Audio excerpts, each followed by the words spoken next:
Vraies Voix Sud Radio, le grand débat du jour.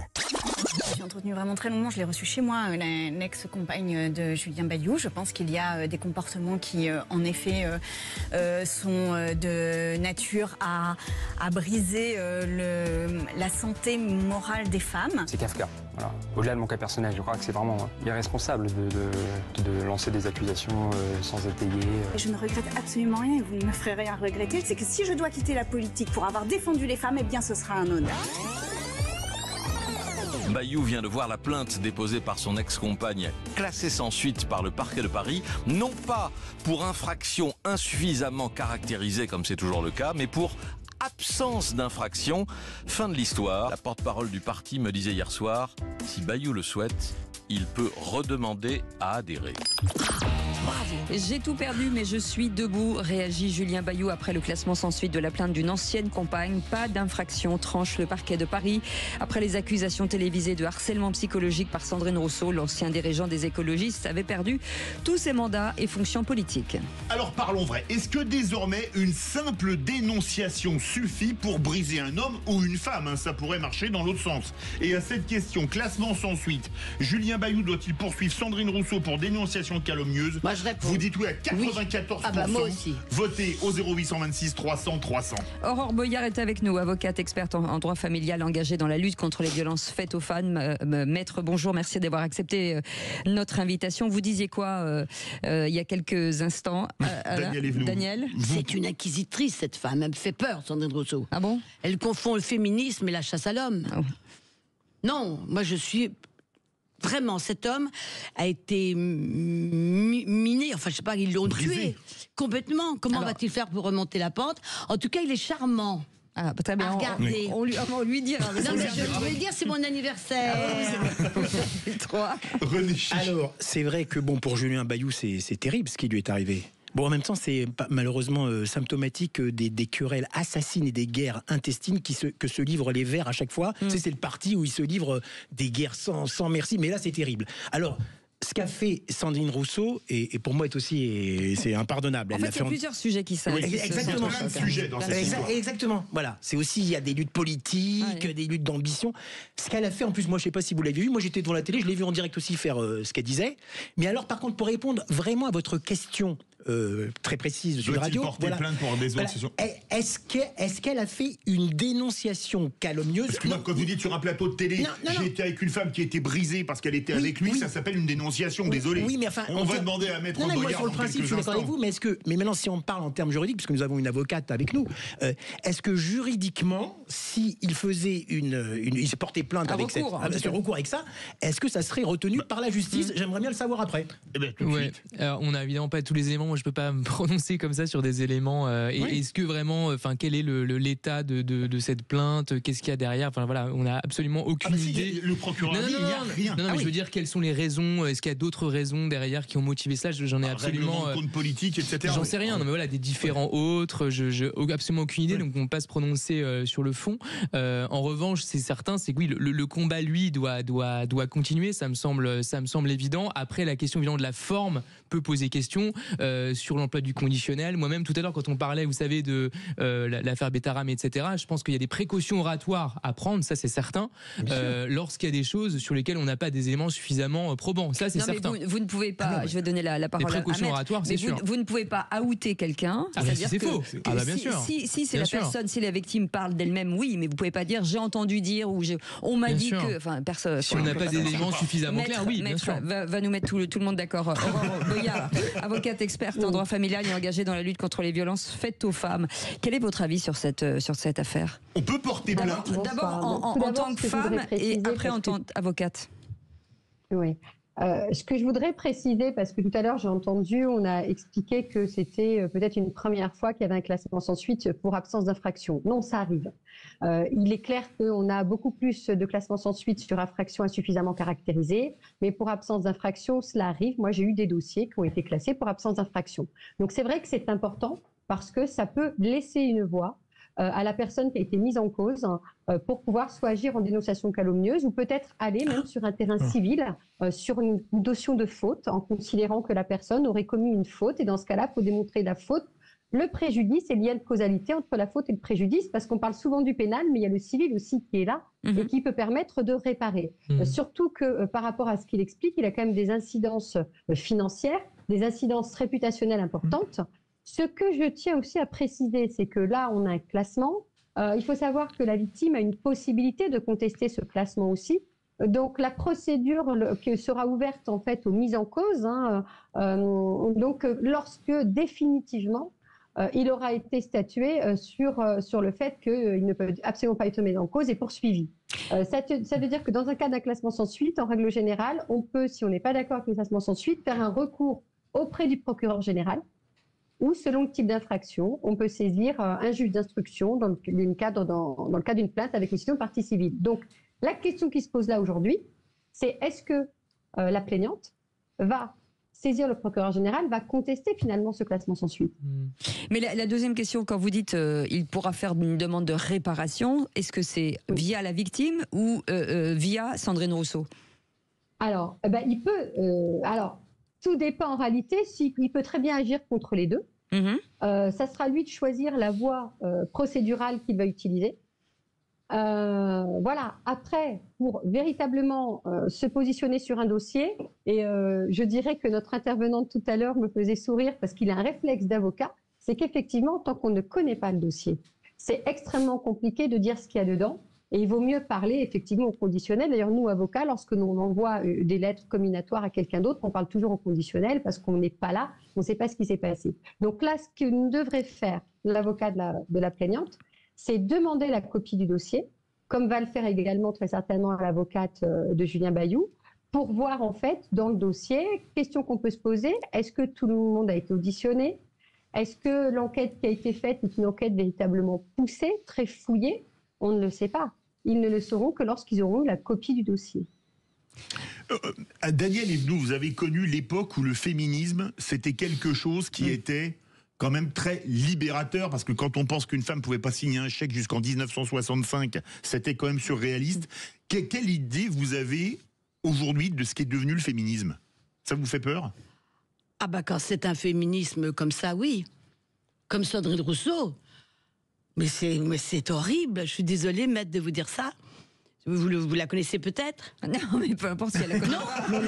Je suis complètement d'accord avec vous. Vous savez, moi, très souvent, je dis que je suis féministe, mais que je ne suis pas une féministe engagée. Vous ne verrez jamais aller manifester ni quoi que ce soit. Mais j'ai une vision du féminisme qui n'est pas d'accuser sans preuve ou d'accuser faussement un homme. Eh bien, je suis bien d'accord avec vous. Et j'estime qu'en plus... on a tout à gagner à ce que des hommes deviennent féministes et nous soutiennent. C'est-à-dire que je n'aime pas tout ce qui est excessif, ne sert strictement à rien. C'était Talleyrand qui le disait, il avait bien raison. Mais vous avez dit le mot qu'il fallait, elle est excessive. Mais va-t-il être réhabilité? Peut-il être réhabilité? Alors après ce lynchage en direct, parce que c'était vraiment ça. Excusez-moi, il n'a pas pu se représenter aux législatives déjà. Il a une perte d'argent, une perte de réputation. La perte, elle est multiple. De toute façon, ça c'est clairement après à lui effectivement de voir de son point de vue et subjectivement, si j'ose dire, quelle est sa perte, qu'est-ce qu'il veut faire stratégiquement. On peut pas se mettre à sa place. C'est une décision qui est purement personnelle. Néanmoins, d'un point de vue extérieur, si j'ose dire, analytique, le fait qu'il puisse rejoindre le parti à nouveau, ça c'est quand même quelque chose de positif.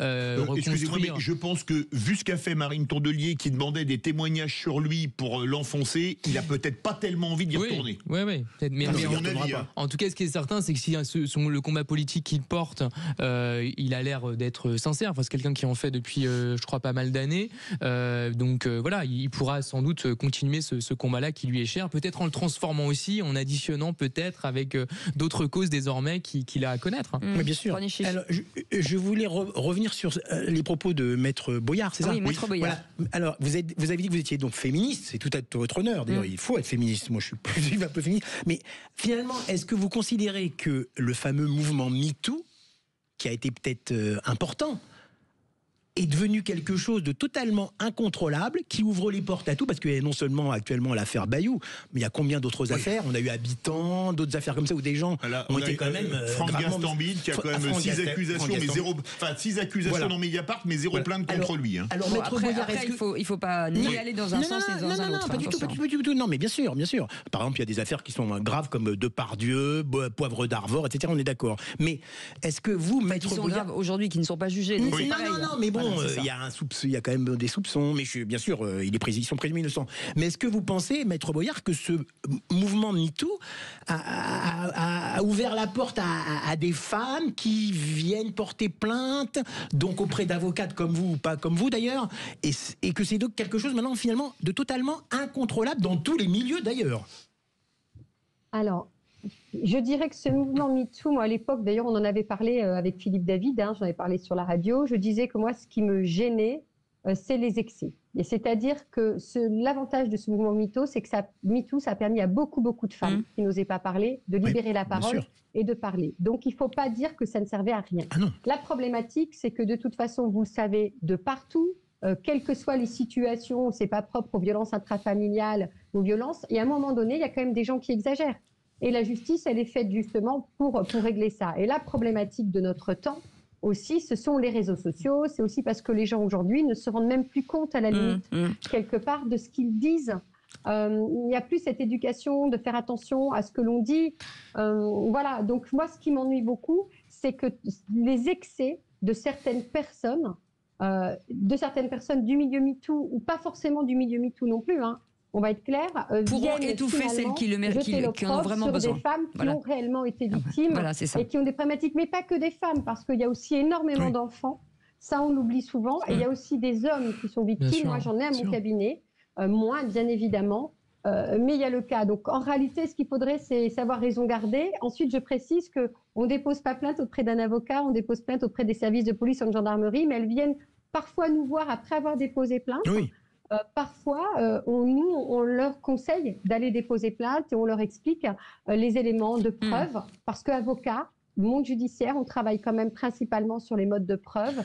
Et aujourd'hui, l'avantage également de ce mouvement MeToo, ça, on va pouvoir en parler, c'est qu'aujourd'hui, on a une position de la justice, notamment de la Cour de cassation, qui a changé.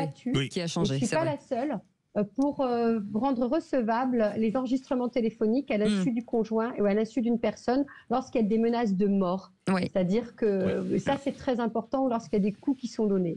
Non, mais il faut évidemment pas décrédibiliser tout ce mouvement. Hein. C'est un mouvement qui est indispensable, qui a été indispensable et qui l'est toujours, qui n'est pas que français d'ailleurs. Il ne faudrait pas évidemment oublier que c'est un mouvement international. Hein, évidemment, qui a démarré aux USA, qui a démarré aux États-Unis et qui est vraiment un mouvement général. Donc c'est absolument pas quelque chose qui serait spécifique à notre culture locale, etc. Hein. Donc c'est une révolution vraiment qui est en marche. Après, parfois effectivement, j'ai l'impression qu'on veut pas nous le mettre sans casser les œufs, c'est-à-dire qu'il y a effectivement des excès, vous en avez très bien parlé, et il faut les combattre, bien entendu, ça me semble évident. J'ai l'impression que dans le cas présent, dans les cas qu'on a évoqués depuis tout à l'heure, la limite, la barrière du droit, c'est quand même une bonne limite, hein. C'est-à-dire qu'à un moment donné, évidemment, même si quelqu'un dit n'importe quoi, quelque chose qui serait faux, après le droit va justement permettre de l'établir et donc de remettre, on pourrait dire, la balle au centre, si j'ose dire, ou de forcer les gens à être plus clairs, à faire plus attention, à ne pas dire, à pas balancer des gens comme ça et jeter en pâture si c'est pas fondé. Donc voilà, j'ai l'impression que le système actuel permet déjà cela. En fait, c'est plus une question médiatique d'une certaine façon. Mais je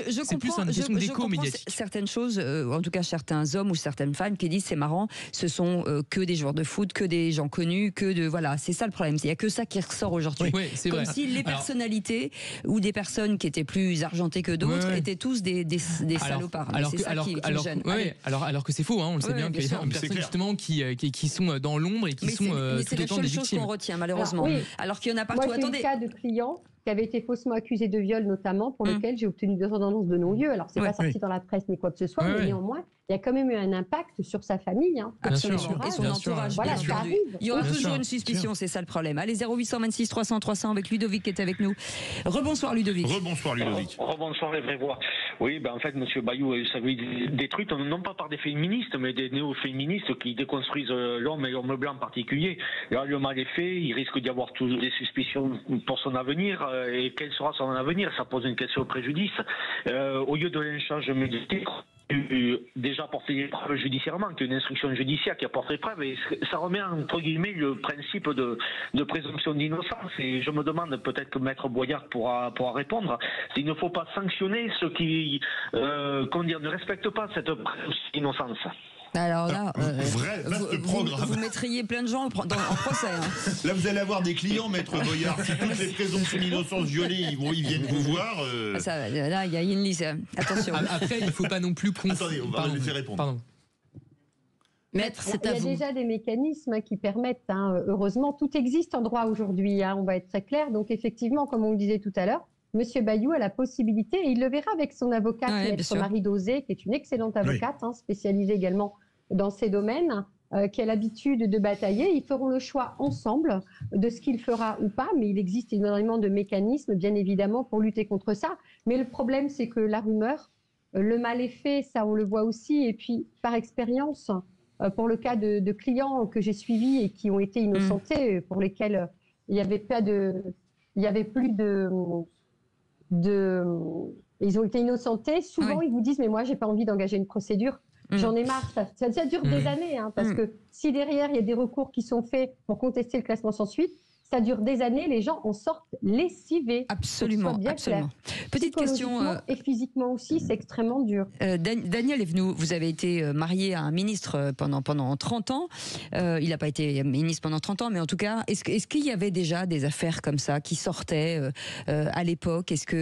Ou c'est notre époque qui veut ça aujourd'hui ? Je pense que l'époque, avec MeToo, voilà. Il y a vraiment il y a trop de personnes aussi, trop de femmes qui s'en rendent compte quelques années après de ce qui leur est arrivé. Quand il vous arrive quelque chose, vous avez plutôt envie d'aller le crier. Là, elles se sont tues, mais elles s'en souviennent 10, 15 ans après. C'est pour ça que c'est toujours un petit peu surprenant.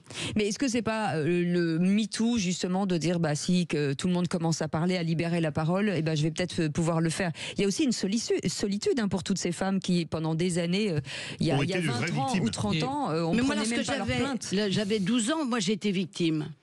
Donc j'ai appris à me taire. Je ne pouvais même pas. Et il faut dire que j'ai été victime. La personne qui a abusé de moi n'était pas quelqu'un de connu. C'était le mari de la receveuse de la Poste. Donc on n'en parlait pas, on ne pouvait pas en parler. Puis moi j'avais en plus une maman, même si on m'avait fait le plus grand mal du monde, il fallait se taire. C'était une honte en fait. La honte. Donc se taire. Et vous avez raison, Maître, c'est très très fatigant, c'est pénible d'avoir un secret comme ça. Mais je comprends qu'elle se taise. Mais on a l'impression quand même que le retour de bâton est à la hauteur effectivement du niveau d'oppression que ces victimes ont subi pendant toutes ces décennies. C'est-à-dire en fait le retour de bâton effectivement est très violent aujourd'hui. C'est l'impression que tout comme ça explose devant nous tous les jours. Et en même temps c'est parce que pendant des décennies, même au-delà, cette parole effectivement a été tue, et des gens effectivement qui souvent dans des rapports de pouvoir. Je pense notamment dans les couples. Il y a beaucoup de femmes dans ma famille qui ont disons une soixantaine d'années et qui ont été violentées parfois de manière terrible par leur propre mari, leur propre conjoint, et aucune d'elles n'a ouvert la bouche parce qu'effectivement elles sont dans des rapports de dépendance économique, familiale, avec le même domicile, etc. Et tout ça, je veux dire, ça se chiffre on n'arrive même plus à les compter. Merci beaucoup Aurore Boyard d'avoir accepté notre invitation, avocate experte en droit familial et engagée dans la lutte contre les violences faites aux femmes. Vous restez avec nous dans un instant, mon cher Ludovic. Le qui, c'est qui l'a dit. Vous allez pouvoir j'espère remporter ce jeu, parce que c'est généralement le vendredi, la victoire est double. Je vous le dis tout de suite. J'ai le droit de jouer ? Oui, bien sûr. Ouais. Mais normalement, c'est l'auditeur qui gagne, mais vous avez le droit de gagner aussi. La victoire est double, on vous donne les chiffres de l'euro million du soir. Vous voyez si vraiment ça vaut le coup de gagner. Mais vous nous donnez l'argent. Allez, merci. À tout de suite, Ludovic, et à tout de suite à tous. Sud Radio, votre attention est notre plus belle récompense. Merci à vous parce que votre émission est toujours très intéressante, et puis vos invités que je connaissais pas aussi pareil, très intéressants. Ouais, mais vous êtes bien tombé parce que c'est assez rare quand même. Sud Radio, parlons vrai.